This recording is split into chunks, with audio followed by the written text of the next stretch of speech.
Good morning, all.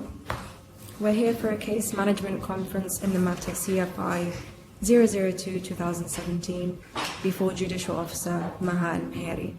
The claimant is represented by KBH Qanun. Lead counsel is Bushra Ahmed. The first defendant is represented by Norton Rose Fulbright. Lead counsel is Rachel Schofield. The second and third defendants are represented by Allen and Overy LLP. Lead counsel is Simon Roderick.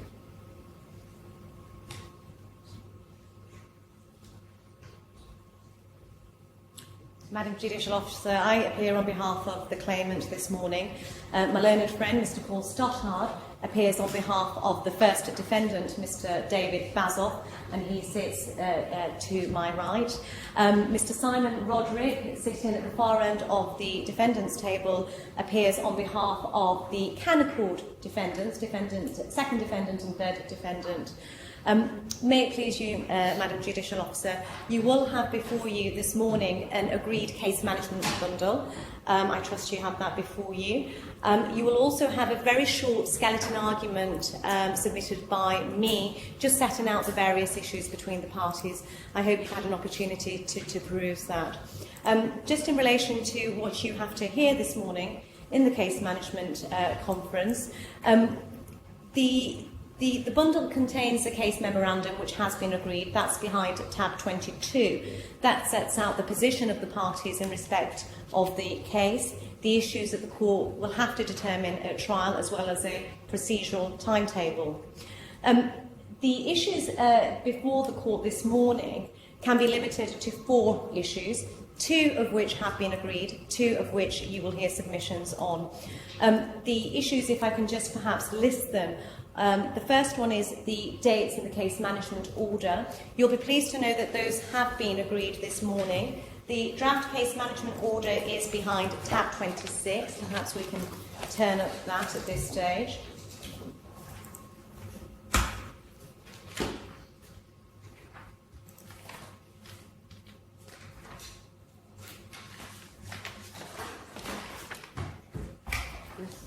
The directions in respect of the progress of this case deal with production of documents, witness statements, and go up to whether or not, or rather applications for expert reports. In respect of those dates, those have been agreed, and the parties can produce a draft, or rather an order, for the court to be sealed after the case management conference. Just whilst we have the case management order before us, the issue of contention between the parties, between the claimant and the first defendant, is whether or not the court ought to this morning make provision for service of expert reports, or whether it's sufficient to only make provision for an application to be made to this court. And you'll be hearing submissions about those, or that issue. The second issue, which is agreed between the parties, is an application by the first defendant for substituted service on the first Part 21 defendant, Mr. Alexei Chegadov, and the second Part 21 defendant, Verdine Advisory Incorporated. The application is for substituted service, and all parties agreed that application should be allowed, and therefore that's not a matter that you have to hear this morning. The 2 matters of dispute, therefore, and mainly those matters of dispute are between the claimant and the first defendant, Mr. Baazov, are as follows. Firstly, whether or not this court ought to make provision that the first defendant be allowed to produce expert evidence, or whether, as the claimant submits, it should be an application that should be made at a later date. It's the claimant's position that the application, or rather the provision for expert opinion at this stage, is premature, and I will be making submissions on that. The second application before you, which is a contentious application, is whether or not the first defendant should be permitted to give evidence by video link.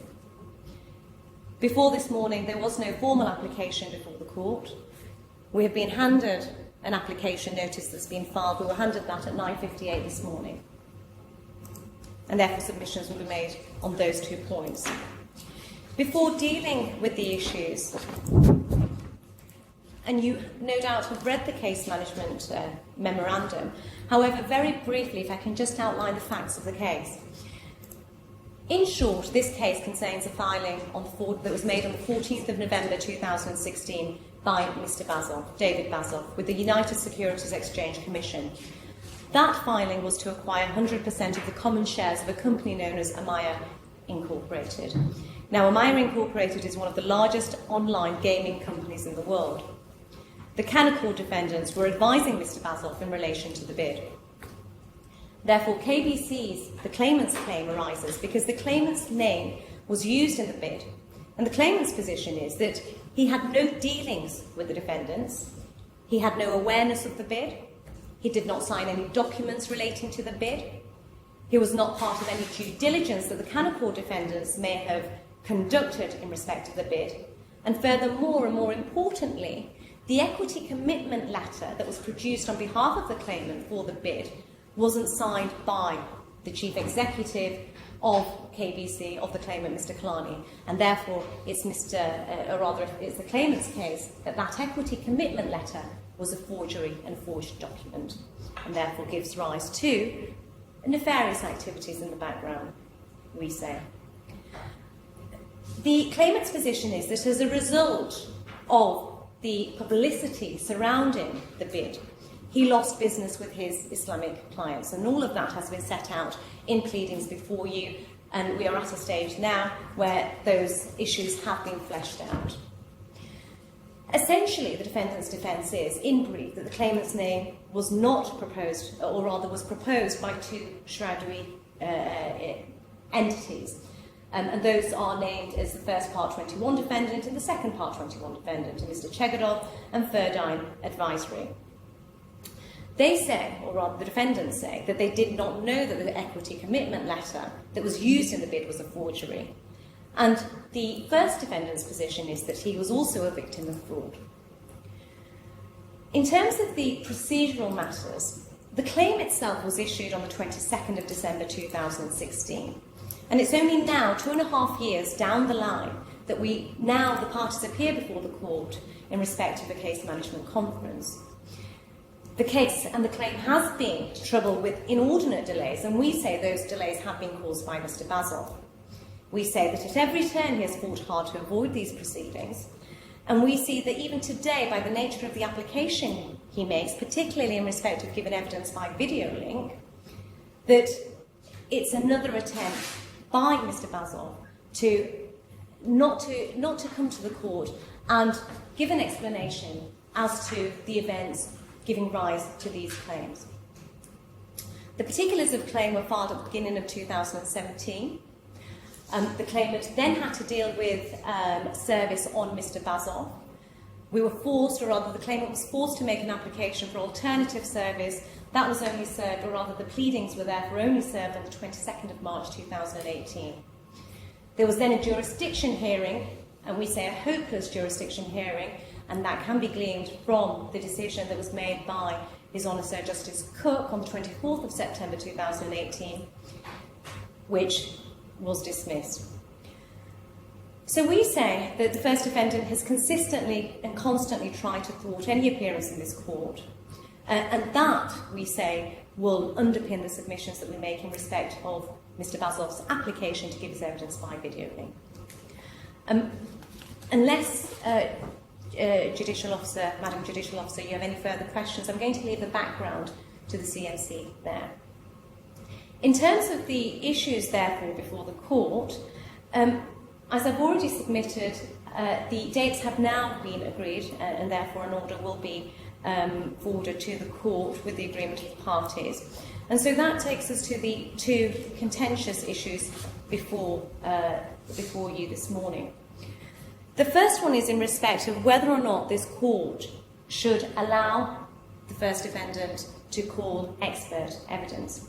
You'll see in the draft case management order, this is the claimant's draft case management order, that at paragraph 10, page 2,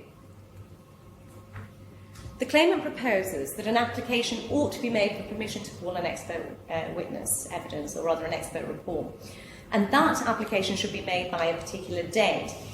if on that occasion an application is made and the application is successful, namely that the court agrees with the parties that this case, or rather it's necessary for this case to have expert opinion, then the court will give directions accordingly. You'll be pleased to know, in respect of the date that has been agreed for any application to be made, that is the 19th of December 2019. The Canaccord defendants agree with the claimant that it's too premature for the court at this stage to decide whether or not expert evidence is necessary in this case. In terms of the RDC, the relevant provisions are set out in the skeleton argument that I've put before the court, and that's at page 3 of my skeleton argument, paragraphs 7 and 8. And essentially what the claimant's position is this: it's misconceived at this stage to start making provision for expert evidence when, in actual fact, we still need production, we require witness statements, and therefore it's not clear at this stage whether or not expert evidence will be necessary. RDC 31.13 provides that parties need the court's permission to be able to produce or adduce or rely on expert opinion. At present, there is no identifiable issue before the court where one could arguably say that there is a need for expert. The first defendant says that, well, actually, there is a quantum issue. And in the witness statement that's been provided this morning, and Madam Judicial Officer, I don't know if you have a copy before you. Hand one up.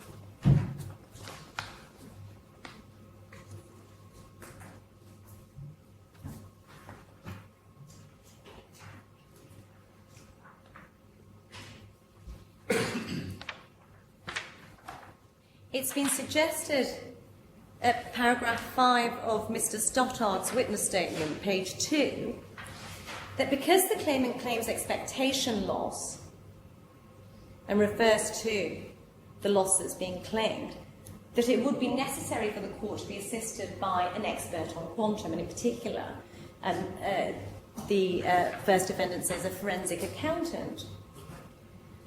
We say that it's not necessary at this stage for any forensic accountancy to be ordered. It's not identifiable, the investigative work that would be required for any forensic accountant. In brief, the claimant's claim, quantum claim, we say, is on 2 planks. The first one is the contracts which the claimant lost. And we say that's a matter of fact for the court to decide. It's not necessary for the court to have expert opinion on whether or not the claimant lost contracts because of the actions of the defendants. The second plan upon which the claimant puts his claim is almost a loss of opportunity claim. And again, at this stage, we can't go any further than just to say it's a matter of fact for the court to decide whether or not the claimant did lose any opportunity as a result of the defendant's actions. And therefore we say, in brief, that it's premature for the court to now say that we need expert evidence, or the court would require expert evidence to assist it on any of these issues, particularly in circumstances where a broad proposal is made by the first defendant that it would be a quantum expert of a forensic accounting expertise. The first defendant hasn't identified the name of that accountant, hasn't identified in particular the issues upon which the expert would opine, and therefore we say that the court ought to follow the precedent of this court, set in Carafi and also set in Tavera, wherein a party who requires expert evidence should make out its case properly. It's too premature at this stage, and furthermore, we don't know what impact it will have on the timetable if an expert evidence or permission is given for an expert evidence, particularly in circumstances where it's already taken 2.5 years to get to this stage. And so we say, and the Canaccord defendants agree, that it's sufficient for the court to put in a provision that allows the parties to make an application but to go no further. The second application before you on behalf of the first defendant is an application that his evidence be provided by video link. And Madam Judicial Officer, you will see what the claimant has said in respect of that application. It's at paragraph 10, starts at paragraph 10 of my skeleton argument at page 3. And the claimant at this stage is not prepared to consent to Mr. Baazov's application, permitting him to give evidence by video link. And the reason for that is this. The first defendant is key and central to the allegations that the claimant makes, and therefore he should be present when giving his evidence.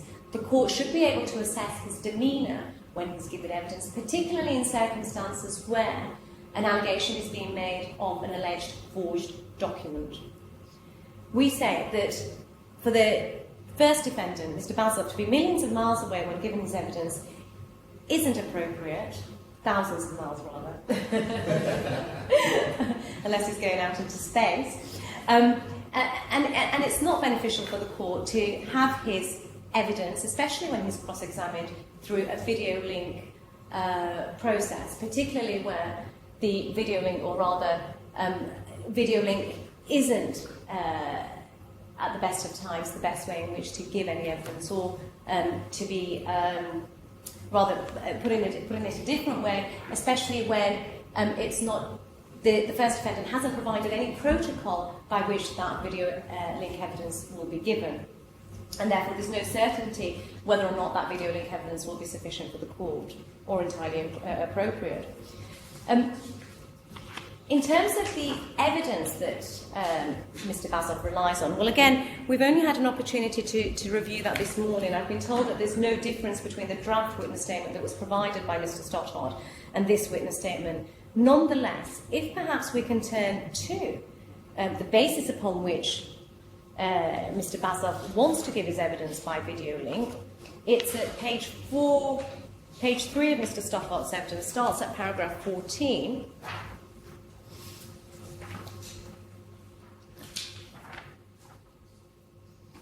And it's really paragraph 15 which deals with the application. And it suggested that because Mr. Baazov is an Israeli national, that somehow there is law that suggests or provides that he will suffer a detriment if he enters into Dubai.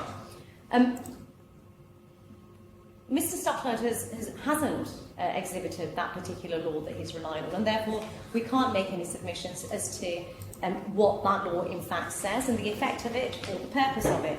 Notwithstanding that, there is also no evidence provided by Mr. Stothard that the United Arab Emirates have in fact ever applied this particular law, and to what extent. And therefore we say that that ought to be dismissed out of hand. But what it does illustrate is, we say, the misunderstanding by Mr. Baazov, the misguided interpretation and the misguided view that Mr. Baazov takes in respect of matters, how matters are dealt with in Dubai and the United Arab Emirates, and in particular the legal systems, and in particular the legal oversight of this particular court. And therefore, even on that basis, this application should be denied, particularly at this stage. Mr. Stothard goes on to make the point at paragraph 16 that even if he were to be admitted on the basis of his Canadian nationality, there is a risk that the UAE government may detain him. There is no evidence of that, we say. The exhibits that Mr. Stothard has exhibited to his witness statement, and in particular PMST3, when one reads this, it appears as if there is a direct confirmation from the Dubai Chief of Police. However, when one actually goes to the exhibit, it's no more than an argument, rather an article, taken from a publication outside of the UAE, the Israel News, and the date of it is in 2010.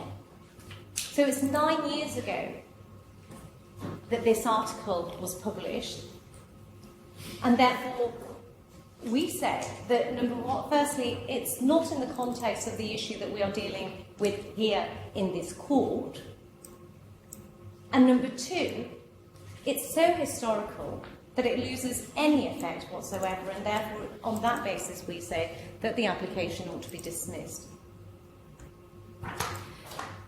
In terms of the evidence, this is a difficult case, and therefore Mr. Baazov ought to be in court to be able to provide responses to questions that need to be put to him. Mr. Baazov, if there is any risk, that ought to be outlined properly with cogent evidence. Mr. Baazov, in any event, has Canadian nationality, and presumably he has a Canadian passport that he can travel in and out of Dubai from, if there is any real risk, which we deny. And we say at this stage, this is a woeful application, there's no real evidence to support it, it's premature, and for the reasons that I've already said, it should be dismissed outright. Madam Judicial Officer, unless there's anything further that I can assist you with, I'm going to leave my submissions there and have the right to respond if necessary. Thank you. Thank you.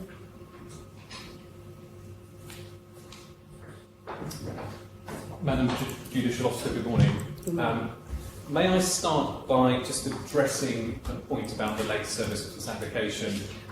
We'd like to apologise to the court that that's the case. I think there are two reasons for this. First, all of the issues that are now before you have been discussed between the parties at length in correspondence.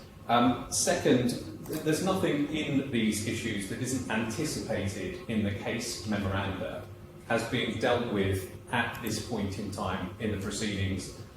For instance, the issue of the video conferencing is specifically one of the points that the parties are to declare before the court. So it seems, for the sake of procedural efficiency, also wise that this application be made at this time. If it's the opinion of the court that more time is required to consider the issues, then we're perfectly happy to make a separate application, having dealt with. That's fine, you can present your submissions. Thank you, Madam. I appreciate the guidance. As to the dates, we confirm that the timetable has been agreed in form. There is one suggestion that's been made by my friend that the second and third defendants consider that the application for expert evidence is premature. My understanding is that's not the case, that they simply don't take a position on these matters at all, but that's for my friends to my right to confirm in due course. So looking at the substantive applications themselves, with regard to the application for expert evidence, if I could take you please to back to my witness statement and paragraph 5. You will see there's numerous reference to the claimant's re-amended particulars of claim. I think for the sake of brevity, I won't take you to the particular paragraphs. I don't think my friend argues that these references are correct. But there are numerous references in the claimant's quantum claim to what it terms as expectation loss. And what it means by expectation loss is not losses that can be proved on a factual basis, but are by definition projections into the future. And as projections into the future, they are matters of opinion, and the court will only be guided on those matters by forensic accountancy experts. So we say it's patently obvious, even at the earliest stage in the proceedings, just looking at the re-amended statement of claim, that expert evidence will be necessary. And some examples of these, approximate amounts, I'm quoting here, approximate amounts, financial projections, anticipated profits, anticipated fees, anticipated cost of construction, and net profit estimates.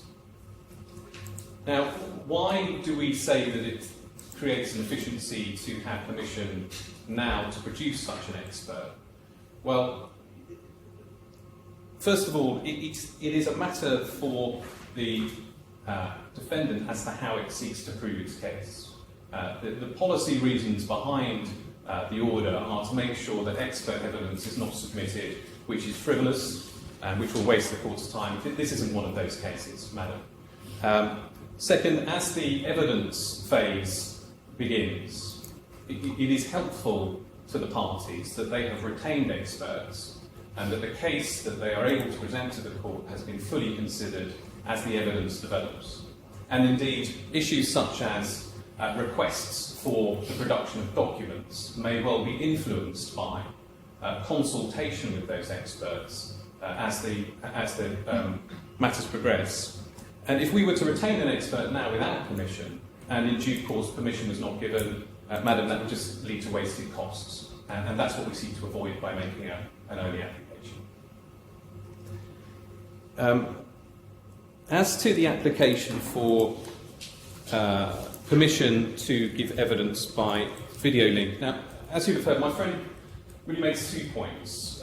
First, as she says in her skeleton argument, that this is really an application in which my client seeks to avoid the jurisdiction of the court. It's part of a tactic of further delay and one of his own convenience. Now, nothing could be further from the truth. This is a claim for $90 million. My client is participating in these proceedings fully. It is directly in his interests that he give evidence in these proceedings, and he will give evidence in these proceedings. The risk that my client faces, if this order is not made, is that he will be prevented from giving evidence in these proceedings, or at least there is a substantial uncertainty about his ability to do so. And we appreciate on this side that this is a difficult issue for the court and a difficult issue for my client. And what we seek to do at the earliest possible juncture is to create procedural certainty so that he can be absolutely sure that his evidence will be heard. And we are prepared to submit to whatever directions the court may make as to the form in which that video evidence is given. And my friend made mention of a protocol that could be agreed. No such protocol has been discussed, but we're open to doing that naturally. And if that would require, for instance, my friends to have in the room with Mr. Baazov at the other end a legally qualified person to make sure that the evidence was being given in good order, these are the kind of things that we're open to. But my submission today, Madam, is that it's critically important that circumstances cannot be allowed to develop where my client boards a plane and arrives to give evidence and for one reason or another is unable to do so. So I understand your client has a Canadian passport? He has dual nationality, Madam. He has both Canadian nationality and Israeli nationality. He was born in Israel. He has family in Israel. He travels to Israel frequently and has business interests in Israel. He would describe himself as an Israeli, a patriotic Israeli. However, his domicile is in Montreal, Canada. But he has a Canadian passport? He does, okay. Yes. Now, my friend makes reference to the law. We are criticised for not producing a copy of the law. I must say that this is not a criticism that's understood on this side. Given that we are talking about the law of the UAE, this is of course a matter that the court is familiar with. However, I do have a copy of Federal Law 15, 1972 here, if, Madam, you'd like me to hand one up. It is an English translation. Thank you.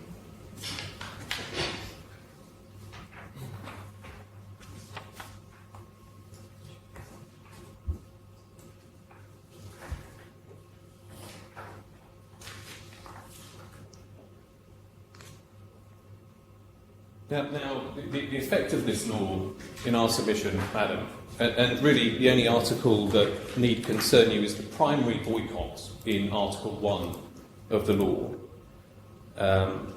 Other articles having either not been implemented or rescinded subsequently, is that it prohibits any person or entity subject to UAE law from dealing with an Israeli national. So it is not unlawful for my client to seek access. It is unlawful for a UAE national to permit access to my client if my client is an Israeli national. Now, my submission is it makes no difference that he's also a Canadian national. Merely because he's travelling under one document does not mean he ceases to be an Israeli national. He will always be. unless he renounces his Israeli citizenship and Israeli national. And therefore any dealings with him whilst he is in the UAE would put in legal jeopardy any UAE national who deals with him and any business who deals with him. So it's a practical issue that takes him from the airport where he arrives to the hotel where he's staying and every step while he's in the UAE. Each of these is fraught with risk and uncertainty to him and to those who deal with him. The second criticism that's made against us is that we have relied on a newspaper article that's some 8 years old as to the current policy from the Dubai Chief of Police's words which were quoted in that article. Now, I should say we completely appreciate that this is an old article. We have no reason to believe that the policy has changed in the meantime, that the law remains in place. Again, even if it is the case that there is a more relaxed attitude now to the admission of Israeli nationals, first, we have been unable to trace any official policy that suggests that's the case. Second, the law remains on the books, and as I've said, what we seek to avoid is a situation that when this court lists a trial, that trial is disrupted because the main witness for the defendant, and possibly, it could be argued, the main witness in the case, cannot be here, cannot be there. So those are my submissions, and we seek procedural certainty from the outset, and we seek to avoid any embarrassment on any side. Madam, unless I can help you further, those are our submissions. Thank you. Good morning, Madam Judicial Officer. I'm here for the Canaccord defendants. We have no issue in relation to the application made for video conference link. We would take no position on that. Similarly, we have no permission on the timing of the application for accounting expert evidence. The only clarification I would make is that we intend to submit Canadian law evidence which is responsive to allegations pleaded in the points of claim, in particular paragraphs 19, 80 and 84, and we would ask the permission of the court to allow us to call that Canadian law expert at this hearing under Rule 3114. The permission to call expert evidence is normally to be given at the CMC, and we ask, of course, permission to call Canadian regulatory expert evidence at this hearing. Is he here? He's not here, no. You're requesting permission for him to attend? No, we're asking permission for our clients to call a Canadian regulatory law expert in these proceedings. Yes. Permission granted.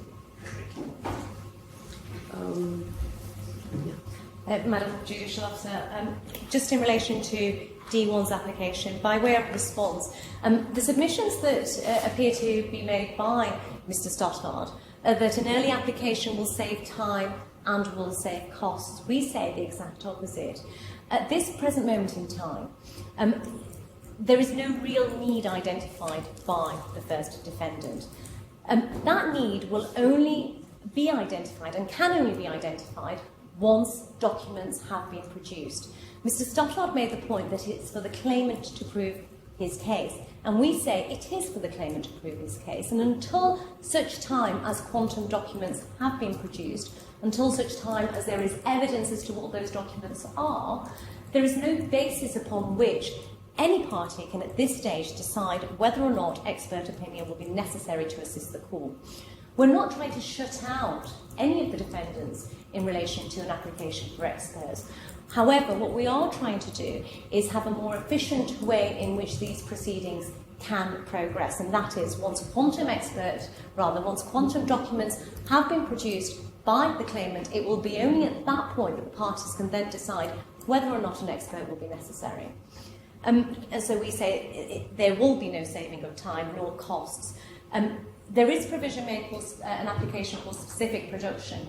Once the parties have the claimant's documents in respect of quantum, they can then make an application for specific production, because even at that point, the parties will know what sort of documents they need in respect of the claimant to prove his claim in respect of quantum.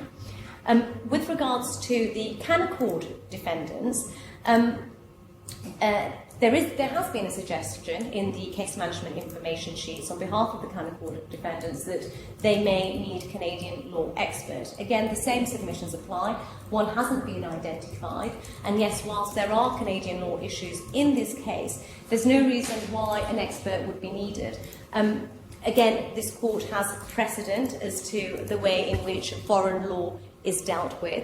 I have the case in mind, but I can't say it now, but it's a quote was used by the judge in that case that law is law, and generally the foreign approach is welcomed in this court, namely that counsel gives submissions on the foreign law aspect of it, and then it's for this court, an international court with international judges, to decide as to how the law can be applied. It's not necessary for the parties to have an expert opinion to give expert evidence on law of a different jurisdiction. So again, we say that it's premature at this stage for the court to give that particular direction.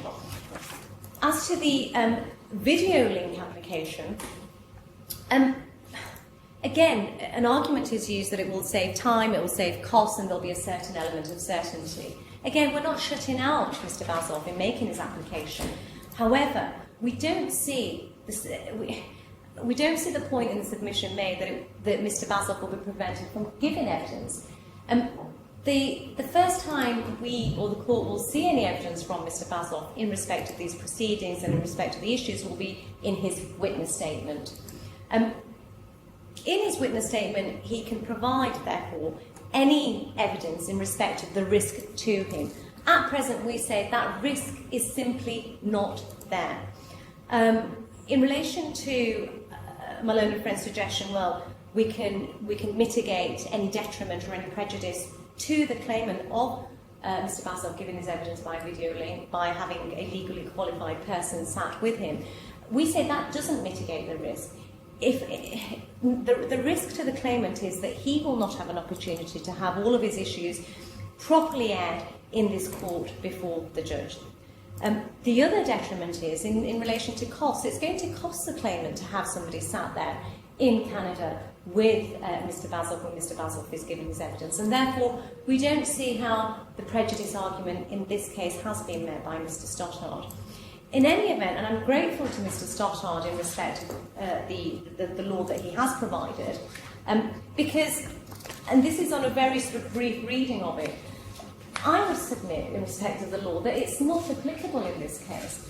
What this law attempts to do, and you can see that in its very name, which is boycott, what it attempts to do is prevent business transactions between a resident of the UAE and an Israeli national.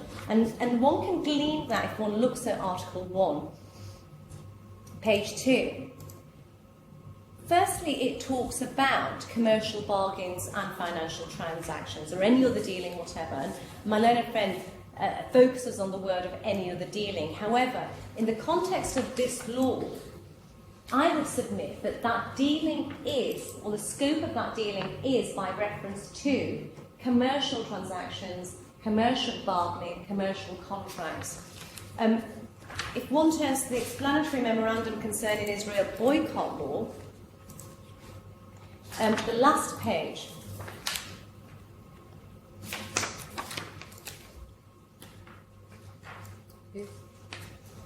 and effectively we say the first paragraph there, it talks about a draft law. Now, I'm assuming it talks about the law in question and the law that we're talking about here.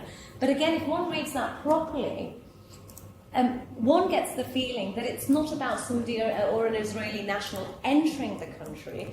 It deals with commercial transactions being entered into by an Israeli national with somebody from the UAE.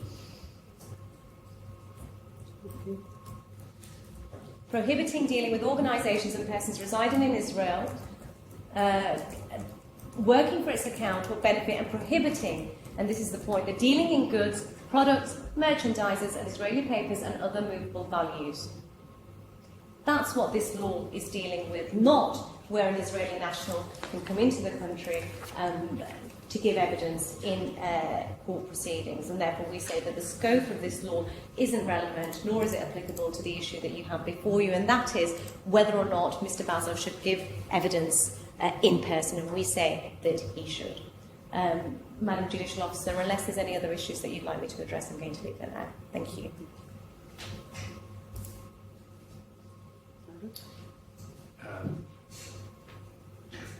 Madam Judicial Officer, I'll just deal with 2 points quite briefly. First, the criticism that's been made as to whether we are able to identify an expert at this stage. We have not yet retained an expert, because we don't know whether we have permission to do so. If we were given permission, it's currently our intention to retain KPMG, and the individual is called Nick Cameron. He was available the last time we spoke to him. I hope he will still be available. If another expert has to be appointed, if permission is given, we will inform the court. I think the more substantive issue is with regard to the scope of the Israeli boycott. And my friend has sought to argue valiantly that in fact we haven't identified any potential prejudice. And I do say potential prejudice. Because really, as I've said in my primary submissions, this is about procedural certainty and fairness. It is entirely possible that my client could fly on a Canadian passport, present himself at the airport as a Canadian, and come through, check into a hotel, and so forth. But we are talking here about a billionaire, an exceptionally high net worth individual and a public figure. So the risk of him being identified, if you are prepared to put himself into that jeopardy as an Israeli at any stage of the process, not least when he gives evidence in public in this court in what's anticipated to be a 5-day trial, and then removing himself afterwards, I would say that's an intolerable burden to place upon him as an individual, and an intolerable risk. Madam, we do not agree with the interpretation of the law that's been put forward by my friend. It's quite clear from Article 1 that any dealings, as between a UAE national or business, are captured by this article, vis-à-vis Israeli nationals or Israeli businesses. So, at the risk of repeating myself, I just want to underline this point. My client would not be entitled to catch a taxi from the airport, to check into a hotel, to purchase any food during this 5-day trial, to have any dealings with anyone in DIFC, which is subject to the same criminal laws of the UAE as the rest of the Federation, or indeed do anything else that one would expect of a person visiting under normal circumstances. It's simply not realistic in our submission to expect, it's not realistic to interpret Article 1 in any other way. That's its express purpose. And I'll just take you, if I may, Madam, to page 4, which is the commentary by His Excellency Ahmed Sultan Salim. In the top paragraph, I'm quoting here, the draft law has imposed restrictions to the freedom of trade in the United Arab Emirates, ensuring boycott tautness by prohibiting dealing with organisations and persons residing in Israel or its citizens, or persons working for its account or benefit, and prohibiting the dealing in goods, products, merchandise, and Israeli papers and movable objects. Now, I could go on, it talks about the punishments to be imposed. Now, it's clear from this, in our submission, that the law was intended to have the broadest possible scope in order to meet the UAE's international obligations vis-à-vis the Israeli boycott. And no criticism is made by our side as to this, merely that the scope was as wide as it could be in order to meet the public policy objectives at the time. It is unfortunate that my client is captured by this, and my client would wish that it were otherwise, but that's not the case.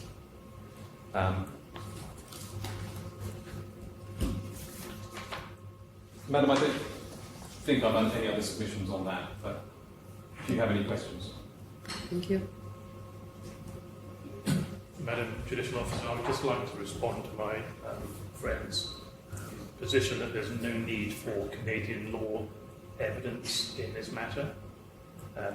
As I stated earlier, serious allegations of breaches of Canadian regulatory law have been made in the particular claim against my clients. My clients are, of course, entitled to defend those allegations. My firm does not have the competence in Canadian regulatory law to provide that defence, and it would be the norm we would submit to adduce expert evidence on matters of foreign law. Indeed, it would greatly assist the court to have the benefit of Canadian regulatory law expertise in relation to these pleaded allegations. I have no further submissions.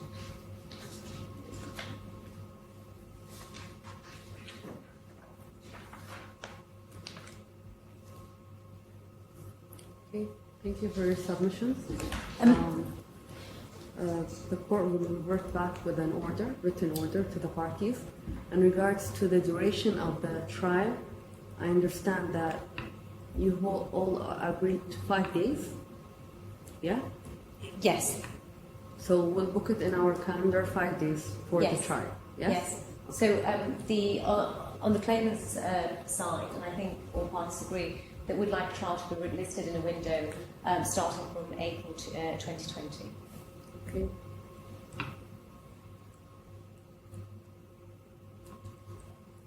We'll send out dates to the parties for them to confirm their attendance. Okay? Thank you for your time.